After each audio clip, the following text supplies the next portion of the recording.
바울은 이 마지막 날 정격 의식을 행하기 위해서 예루살렘 성전에 들어갑니다. 그때 마침 오순절을 지키기 위해서 에베소에서 온 유대인들이 바울을 알아채고 이렇게 치죠. 이 사람은 각처에서 이스라엘과 율법 그리고 성전을 비방하며 가르치는 자다. 그리고 이곳에 이방인을 데리고 이곳을 더럽혔다라고 바울을 붙잡습니다. 그리고 주변 유대인들을 향하여 우리를 도우라라고 외칩니다. 이에 다른 유대인들이 가세해서 바울을 성 밖으로 끌어내 폭행하고 돌로 치려고 할 때 마침 이 소식을 들은 천부장이 군대들을 데리고 와서 바울을 체포하고 병영 안으로 들어오면서 이 사건은 일단락 되어집니다. 오늘 사도행전 21장 30절 31절 말씀입니다. 온 성이 소동하여 백성이 달려와 모여 바울을 잡아 성전 밖으로 끌고 나가니 문들이 곧 닫히더라. 그들이 그를 죽이려 할 때에 온 예루살렘이 요란하다는 소문이 군대의 천부장에게 들리매 이어서 35절 36절입니다. 바울이 층대에 이를 때에 무리의 폭행으로 말미암아 군사들에게 들려가니 이는 백성의 무리가 그를 없이 하자고 외치며 따라가미러라. 아멘. 당시 예루살렘 성전에는 유대인들만 들어갈 수 있는 구역이 있고요. 또 이방인들이 출입할 수 있는 구역이 있습니다. 그 구역을 이렇게 1.2m 정도로 해가지고 담으로 이렇게 나누어져 있었는데요. 그 담 벽면에는 이런 문구가 있었습니다. 이방인이 이 담을 넘어 들어올 경우에 사형에 처한다라는 문구가 있었습니다. 만약 이방인을 데리고 이 담을 넘어서 유대인의 구역에 들어갈 경우에 그도 역시 성전을 더럽혔다라는 죄로 중보를 피할 수 없었습니다. 바울이 바로 이 죄 때문에 붙잡혀서 폭행을 당하고 성 밖으로 끌려가 돌로 쳐 죽임을 당할 그런 위협 가운데 있었던 겁니다. 자, 그렇다면 바울을 붙잡아 성전 밖으로 끌고 가서 폭력을 행하고 돌을 치려 했던 이 유대인들이 누구일까? 당시 오순절을 지키기 위해서 예루살렘을 찾은 사람들은 세계 각곳에 흩어져 있었던 유대인들, 디아스포라라고 하는데요. 이들과 또 유대교로 개종한 경건한 이방인들이 있었어요. 그리고 바울처럼 나사렛 예수를 그리스도로 믿지만 그 유대교의 절기를 소중히 여기고 지키는 유대인들도 있었습니다. 그 가운데 적극적으로 바울을 붙잡아 끌고 폭행을 행하고 죽이려 했던 사람들은 어떤 사람이었을까라고 할 때 두 부류로 나눌 수가 있어요. 첫 번째 부류는 충동한 사람들, 그러니까 아시아에서 온 에베소에서 온 유대인들, 바울을 알아봤죠. 바울을 알아보고 사람들을 충동케 했던 유대인들, 이 한 부류가 있고요. 또 한 부류는 그의 선동에 적극적으로 동참한 유대인들입니다. 이 두 부류에게는 공통적인 특징이 있어요. 첫 번째 특징이 율법과 유대교의 전통에 아주 열심을 가진 사람들이었다라는 거예요. 그러니까 다 나름대로 어떤 사람들이냐면은 하나님의 말씀대로 살고자 했던 사람들입니다. 첫 번째 공통점이. 두 번째 공통점이 바로 뭐냐면은 잘못된 정보에 의해서 성동하고 성동되었던 사람들입니다. 그러니까 잘못된 정보를 가진 사람들이었어요. 그러니까 율법과 유대교의 전통에 열심을 가진 사람들, 정말 나름대로 하나님을 열심히 섬기고자 했던 사람들이었고요. 또 한 가지가 가짜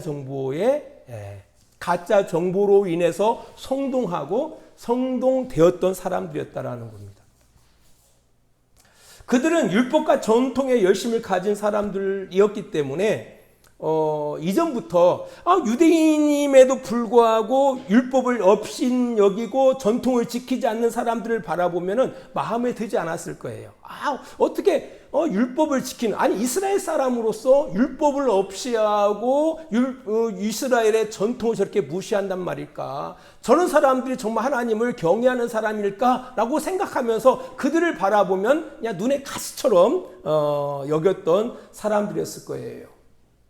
왜? 그러니까 한편 마음으로는 이런 마음이 있었을 거예요. 자신들은 힘겹게 율법과 유대교의 전통을 지키면서 이렇게 노력하고 있는데 저들은 율법을 업신여기고 전통을 무시하면서 자기들이 마음 편하게 사는 것처럼 보였기 때문에 그렇다라는 거죠. 교회는 안 그런가요? 교회도 그럴 수 있어요. 우리 교회에 모인 성도들은 나름대로 하나님의 말씀대로 살고 싶잖아요. 그래서 말씀과 교회의 전통을 지키기 위해서 노력한다라는 거죠. 근데 나름대로 뭐 그것을 우리 주양교회처럼 막 그냥 이렇게 하는 사람들은 별 문제가 안 되는데 우리 옆 동네만 바라봐도 정말 교회의 전통에 열심으로 행하는 사람들이 있거든요. 하나님의 말씀에 열심히 있는 사람들이 있거든요. 이제 그 사람들의 시각 속에서는 이렇게 생각한다라는 거죠. 자신들이 바라볼 때 무슨 저런 사람들 말씀에 대해서 알지도 못해요. 말씀에 대해서 뭐 묵상하는 것처럼 보이지도 않아요. 거기에다가 교회의 전통을 지키지도 않아요. 그런 사람들 바라보면은 나는 하나님의 말씀과 교회 전통을 지키기 위해서 교회를 지키기 위해서 이렇게 애쓰고 있는데 저 사람들은 처음에 가끔 한 번씩 교회 나가고 저 사람들은 신앙을 갖고 있는 사람도 아닌 것처럼 보이고 하나님을 믿는 사람이 아닌 것처럼 보인다라는 거죠. 무슨 저게 믿는 거야? 저게 무슨 신앙생활이야? 이렇게 여긴다라는 거죠. 오히려 그들의 마음속에서는 아예 안 믿었으면 좋겠어 이런 마음들이 생긴다라는 거예요. 그런 마음 없겠습니까? 당연히 있죠. 눈의 가시처럼 여길 수가 있다라는 겁니다. 최근 코로나19로 사회적 거리두기가 이제 해제됐잖아요. 어제 참사도 사회적 거리두기가 끝나고 나서 첫 번째 열리는 헬로윈 축제였다고 그래요. 너무 안타까운 일이 일어나는데요.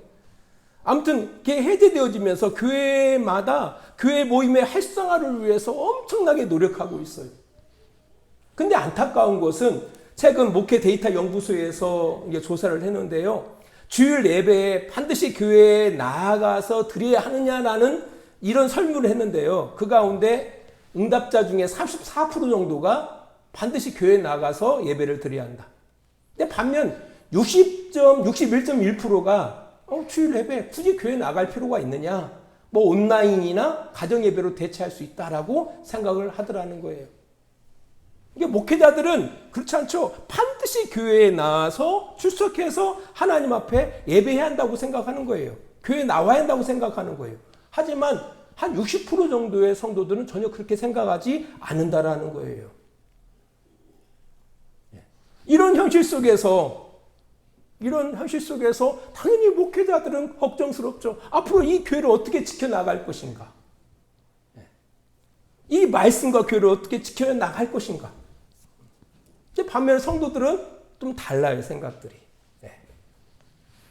이제 그러다 보니까 또 교회에 열심히 있다고 하는 사람들의 눈에는 말씀과 교회 전통을 소홀히 여기는 사람들을 바라볼 때 눈에 가시처럼 여길 수가 있다라는 겁니다. 그러다 보면은 보이지 않게 총을 쏴대는 겁니다.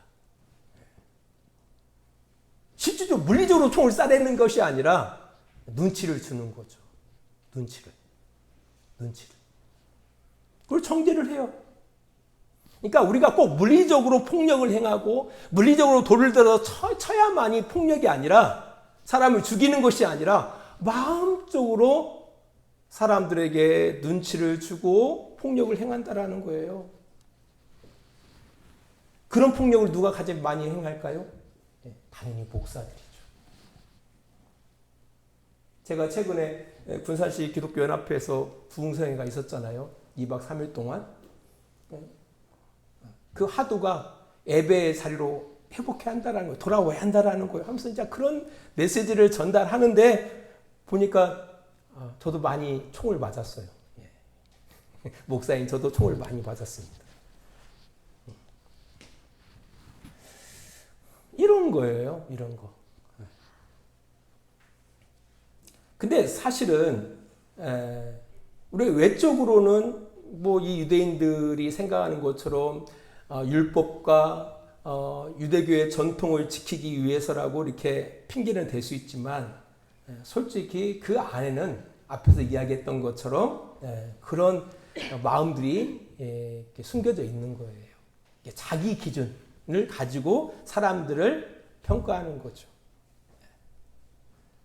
근데 중요한 사실은 우리가 가지고 있는 그 정보들이 가짜 정보일 가능성이 높다라는 거예요. 왜냐하면 성도들마다 다 사정이 있거든요.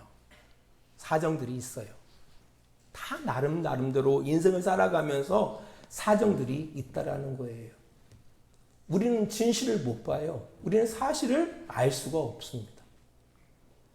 그렇잖아요. 예를 들어서 우리가 오늘 어떤 사람이 교회에 나오기 위해서 나오다고 교통사고 때문에 못 나올 수도 있어요. 근데 단지 우리는 그냥 교회 안 나왔다는 데에만 초점이 있죠. 그 사람이 교회 나오다가 사고 나서 병원에 입원했는데 전혀 그런 부분에 대해서 우리는 알 수가 없어요. 왜? 인간이기 때문에 그렇다라는 거예요. 그래서 그 판단의 근거에 문제가 있다라는 거예요. 사실 이 유대인들, 에베소에서 그 오순절을 지키기 위해서 예루살렘을 찾은 이 유대인들이 알고 있는 바울에 대한 지식 그 자체가 사실이 아니었어요. 사도행전 21장 24절입니다.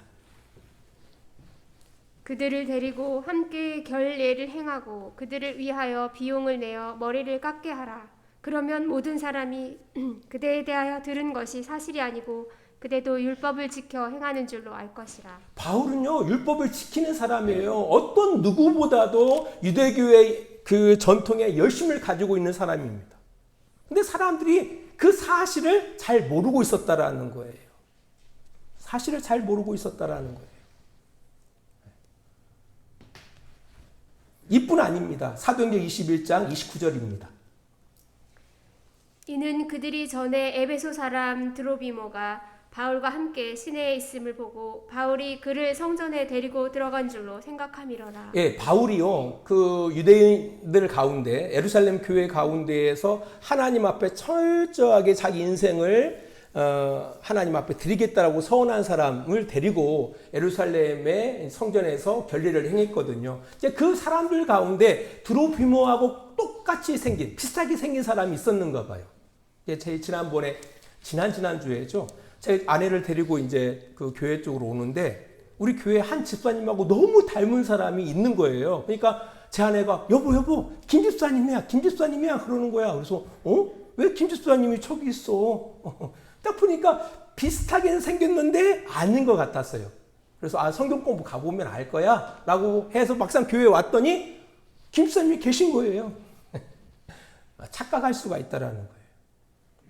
그러니까 이 바울이 성전에 데리고 온 이 사람들은 그 가운데 그 사람, 그 드로비모와 닮았을 뿐이지 드로비모가 아니에요. 헬라인이 아니었다라는 거예요. 이방인이 아니었다라는 거예요. 결국은 이 에베소에서 온 이 유대인들의 착각이었던 거예요. 착각. 사실이 아닌 거짓이었고요. 또한 착각이었다라는 거예요. 그 거짓과 착각이 이 일을 이렇게 만들었다라는 거예요. 그래서 우리가 생각해 봐야 돼요. 우리들의 판단이 옳을까? 왜? 우리가 판단한 그 판단의 그 근거가 거짓일 수가 있고요. 착각으로 이루어진 정보일 수 있기 때문에 그렇다라는 거예요. 그래서 조심해야 한다라는 거죠. 누구나 이런 잘못과 실수를 범할 수가 있습니다. 그러니까 우리가 함부로 판단해서는 안 된다는 거예요.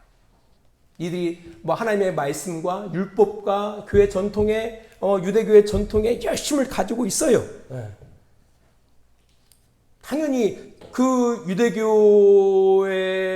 유대교를 지켜나가기 위해서는 또 이스라엘을 지켜나가기 위해서는 필요하겠죠.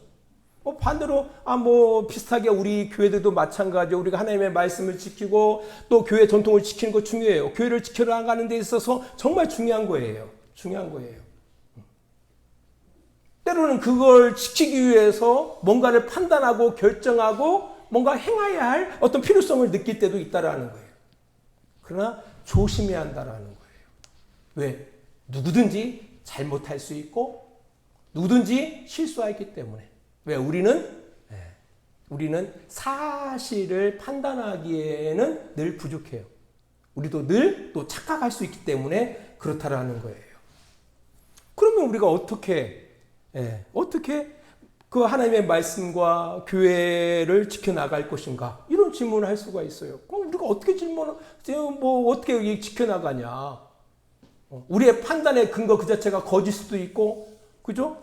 우리가 착각으로 그렇게 판단하고 결정할 수 있는데 그것이 두려우면 어떻게 교회를 지키고 어떻게 하나님의 말씀을 지켜나갈 수 있느냐? 이 질문에 한 가지 좋은 예를 제가 한번 생각해 봤어요. 그러다가 요한복음 8장의 말씀을 이렇게 생각이 나더라고요. 하루는 서기관과 바리새인들이 간음하다가 현장에서 잡힌 여인을 예수 앞에 데리고 와서 이렇게 말하죠. 요한복음 8장 5절입니다. 모세는 율법에 이러한 여자를 돌로 치라 명하였거니와 선생은 어떻게 말하겠나이까? 예수를 책잡아 고발하기 위해서 예수께 어떻게 보면 시험하는 거예요. 예수를 시험하는 겁니다. 만일 이 간음한 여인에 대해서 자비와 사랑으로 처벌을 중지하면 모세의 율법을 어기는 일이 되어져요. 그래서 결국 유대인들에게 고발이 되어져서 처벌을 받게 되어집니다. 또한 반대로 율법을 지키자고 여인에게 돌을 들어 쳐 죽이라고 한다면은 이 당시에 사람의 그 사형의 판결권이 로마에게 있었거든요. 결국 로마법을 지키지 못하는 거예요. 로마법을 지키지 못하는 거예요. 이제 그런 이유로 고발당할 수 있어요. 고발당해서 로마 법정에서 결국 처벌을 받을 수밖에 없었다라는 거예요. 그러니까 이렇게 돼도 유대인들한테 처벌당하고 저렇게 해도 로마에 의해서 처벌당하는 그런 이렇게 해도 저렇게 해도 결국은 빠져나갈 수 없는 그런 시험을 예수님께 한 거예요. 이때 예수님께서 하신 선택입니다. 요한복음 8장 7절입니다. 그들이 묻기를 맞이 아니하신지라 이에 일어나 이르시되 너희 중에 죄 없는 자가 먼저 돌로 치라 하시고. 여기 보니까 예수님께서 결정하셨어요. 어떻게 결정하셨냐면은 모세의 율법대로 간음한 여인을 향해서 돌로 치라는 거예요. 돌로 쳐 죽이라는 거예요. 근데 모세의 율법대로 돌로 쳐 죽이라. 근데 단서가 있어요. 단서가. 조건이 붙습니다. 죄 없는 자가 먼저 돌로 치라는 거예요. 야, 기가 막히지 않습니까? 우리가 이런 분을 믿고 있는 거예요. 이런 분을. 돌로 치라는 거예요. 율법을 지켜요. 돌로 치라. 근데 단서가 있다라는 거예요. 죄 없는 자가 돌로 치라는 거예요. 먼저. 이런 결정에 대해서 요한복음 8장 9절은 이렇게 기록하고 있습니다. 그들이 이 말씀을 듣고 양심의 가책을 느껴 어른으로 시작하여 젊은이까지 하나씩 나가고 오직 예수와 그 가운데 섰는 여자만 남았더라. 아멘. 여기 보니까 그들이 어떤 가책을 얻었다고요? 양심의 가책을 느꼈다라고 이야기하고 있습니다. 생각해 보니까 죄 없는 자가 없는 거예요. 그러니까 감히 돌을 들어서 칠 수가 없었다라는 거예요. 그래서 어른부터 젊은이까지 하나씩 그 자리를 떠납니다. 이게 무엇을 이야기하고자 하는 겁니까? 지금 율법을 범한 자를 징벌하기 위해서 데리고 왔어요. 그리고 예수님께 묻죠. 어떻게 해야 합니까? 당연히 돌로 쳐 죽여야 돼요. 하지만 중요한 것은 돌로 쳐 죽일 사람이 없는 거예요. 쳐 죽일 사람이 없어요. 왜? 누구도 율법에 대해서 완전한 자가 없기 때문에 그렇다라는 거예요. 그럼 왜 율법을 주셨어요? 생각해 보세요. 그럼 왜 율법을 주셨어요? 하나님께서. 아니, 왜 하나님께서 율법을 주셨죠? 왜냐하면 율법을 인간은 완벽하게 지킬 수 있는 사람은 아무도 없어요. 간음하다가 잡힌 여인을 향해서 돌로 쳐 죽이래요. 누가 죽여요? 누가? 사람이 죽여야 하잖아요. 근데 그 사람 그 자체도 율법을 완전하게 지키는 사람이 아니에요. 근데 왜 율법을 주실까요? 여기에 하나님의 깊으신 은혜가 담겨져 있다라는 거예요. 사실 하나님께서는 율법을 우리에게 주셨어요. 왜? 신앙을 위해서, 신앙 공동체를 위해서 율법을 주셨습니다. 그러나 안타깝게도 그 율법을 완벽하게 지킬 사람은 아무도 없습니다. 왜? 죄 없는 자가 없기 때문에. 그러면은 간음해도 괜찮고, 왜? 자기는 마음으로 간음하지 않아? 도둑질해도 괜찮고, 그럼 너는 이때까지 살면서 도둑질 한 적 한 번도 없어? 그럼 자기 법대로 살아도 된다는 얘기네. 왜? 누구도 내가 정죄를 나를 정죄할 수 있는 사람이 아무도 없으니까. 근데 그렇지 않다라는 거예요. 요한복음 8장 9절 하반절을 바라보니까 이렇게 이야기하고 있어요. 오직 예수와 그 가운데 섰는 여자만 남았더라. 누가 있다고요? 예수는 남아있다라는 거예요. 하나님은 남아있다라는 거예요. 똥 무는 개가 겨무른 개 나무란다고 할 수 없어요. 그럼 어느 누구도 사람을 심판할 수 없습니다. 그러나 중요한 것은 오직 우리를 심판하실 분은 바로 하나님, 예수님 한 분밖에 없다라는 거예요. 그런 예수님께서 그 가늠한 여인에게 이렇게 말씀하셔요. 요한복음 8장 11절입니다. 대답하되 주여 없나이다. 예수께서 이르시되 나도 너를 정죄하지 아니하노니 가서 다시는 죄를 범하지 말라. 예수님께서 그 여인을 용서해 주십니다. 이 얘기는 이 율법이 무엇을 위해서 존재하고 있는지를 이야기하고 있다라는 거예요. 율법은 뭘 위해서 존재하고 있어요? 형벌을 위해서, 벌 주기 위해서? 아닙니다. 뭘 위해서? 죄를 범하지 말라는 거예요. 죄 짓지 말라는 거예요. 죄 짓지 말라고 하나님 아버지께서 이스라엘 백성들에게 율법을 주시는 거예요. 우리들에게 죄 짓지 말고 살아가라고 하나님의 말씀을 주시고 있다라는 거예요. 중요한 것은 심판에 있지 않아요. 심판에 있는 것이 아니라 의롭게 살아가라, 죄 짓지 말고 살아가라, 여기에 포인트가 있다라는 거예요.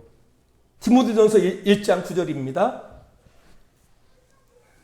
알 것은 이것이니 율법은 옳은 사람을 위하여 세운 것이 아니요 오직 불법한 자와 복종하지 아니한 자와 경건하지 아니한 자와 죄인과 거룩하지 아니한 자와 망령된 자와 아버지를 죽이는 자와 어머니를 죽이는 자와 살인하는 자며. 그렇습니다. 율법을 주시는 것은 당연히 율법을 지키지 않는 사람들, 악하게 살아가는 사람들을 위해서 율법을 주신 거예요. 하지만 형벌의 목적을 두고서 율법을 주신 것은 아니다라는 거예요.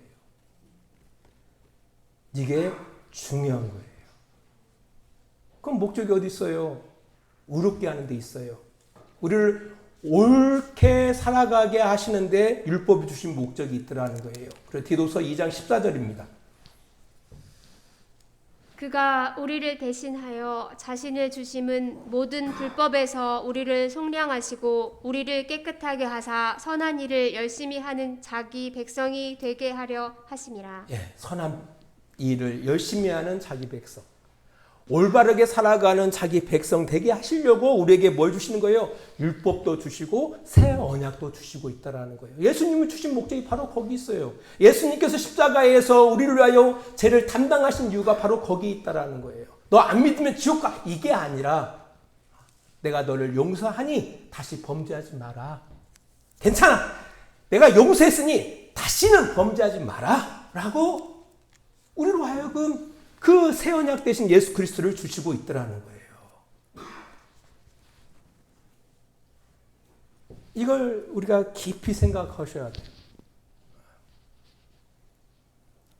분명히 우리가 하나님의 말씀과 교회의 전통을 지켜야죠. 그 지키기 위해서 선악간에 사람을 판단하고 정죄할 때도 있어요. 그러나 중요하게 여겨야 한다는 거예요. 뭘 중요하게 여겨야 하는 거예요? 바로 하나님의 마음. 하나님께서 왜 교회를 허락하시고 왜 하나님의 말씀을 허락하셨는지를 우리가 깊이 생각해야 한다는 거죠. 심판의 목적이 아니라는 거예요. 어떻게 해서든지 간에 하나님의 선한 백성 되게 하시는데 목적이 있다는 사실을 꼭 기억해야 한다는 겁니다. 그래서 신중하게, 때로 정말 그럴 때가 있거든요. 하나님의 말씀을 지키기 위해서, 교회를 지키기 위해서 할 수 없이 판단할 수밖에 없고 결정할 수밖에 없고 뭔가를 행할 수밖에 없는 상황이 있을 수가 있어요. 하지만 정말 조심하고 조심하고 또 조심하고 신중해야 한다라는 거예요. 신명기 17장 4절은 이렇게 기록하고 있어요. 그것이 내게 알려짐으로 내가 듣거든 자세히 조사해 볼지니 만일 그 일과 말이 확실하여 이스라엘 중에 이런 가증한 일을 행함이 있으면 예, 여기 보니까 이스라엘 공동체 가운데 어떤 범죄가 소문해가지고 들려졌어요. 이 들려졌을 때 이것이 말 그대로 이 율법가 뿐 아니라 이 이스라엘 공동체를 위해서 반드시 판단하고 결정하고 뭔가 행해야 돼요. 이렇게 됐을 때에 이스라엘 공동체는 어떻게 해야 하는지에 대해서 이야기하고 있는데요. 어떻게 한다고요? 잘 조사해야 한다는 거예요. 세밀하게 조사해 보라는 거예요. 그리고 이것이 사실로 드러나면은요, 두세 사람의 증인이 참될 때 비로소 어떤 그 행위를 행해야 한다라고 신명기 17장에 기록하고 있다라는 거예요. 왜 이런 복잡한 과정들을 허락했을까요? 바로 이런 이유예요. 우리를 사랑하시기 때문에 율법을 주셨고요. 율법을 주신 목적이 어디에 있다고요? 어디에? 심판의 목적이 있는 게 아니에요. 우리를 온전케 하시는데 목적이 있다라는 겁니다. 우리가 말씀 한 부분을 결론을 읽고 말씀을 마칠 텐데요. 우리 갈라디아서 6장 1절로부터 3절 말씀 보겠습니다. 형제들아 사람이 만일 무슨 범죄한 일이 드러나거든 신령한 너희는 온유한 심령으로 그러한 자를 바로잡고 너 자신을 살펴보아 너도 시험을 받을까 두려워하라. 너희가 짐을 서로 지라. 그리하여 그리스도의 법을 성취하라. 만일 누가 아무것도 되지 못하고 된 줄로 생각하면 스스로 속임이라. 아멘. 이 말씀을 기억하시기 바랍니다. 만일 사람이 무슨 범죄한 일이 드러났을 때 어떻게 한다고요? 신령한 너희들은 어떤 마음으로? 온유한 심령으로 그런 사람을 바로 잡고 뿐만 아니라 너 자신도 살펴보아 그런 시험을 받을까 두려워해야 한다라는 거예요. 그리고 짐을 서로 지라는 거예요. 왜 그가 그럴 수밖에 없는지, 왜 그런 일을 행했는지를 자세히 알고 다시는 그가 뭐하지 않도록 그런 죄를 범하지 않도록 그리스도의 법을 성취하라는 거예요. 이런 자세를 가지고 우리가 살아갈 때에 하나님의 말씀을 지키면서 살아갈 수가 있고요. 교회 공동체를 지키면서 살아갈 수가 있는 겁니다. 기도하겠습니다. 하나님 아버지 감사합니다. 우리의 믿음의 선배들의 삶의 모습을 잘 살펴서 우리의 신앙의 교훈을 삼기를 원합니다. 그래서 버릴 것은 버리고 취할 것을 취하면서 성도가 마땅히 이루어야 할 완성을 향하여 걸어가는 우리 주양교회와 성도들이 되어지기를 원합니다. 이제는 우리를 사랑하시는 우리 아버지 하나님의 그 크신 사랑하심과 예수 그리스도의 십자가의 은혜하심과 성령의 감화와 감동과 지키시고 인도하심이 오늘도 시간을 구별하여 주님 앞에 예배하는 귀한 성도들의 머리 위에와 그들의 가정과 직장과 사업장 위에 하나님의 은혜와 사랑이 늘 함께 해주시기를 간절히 축원하옵나이다. 아멘.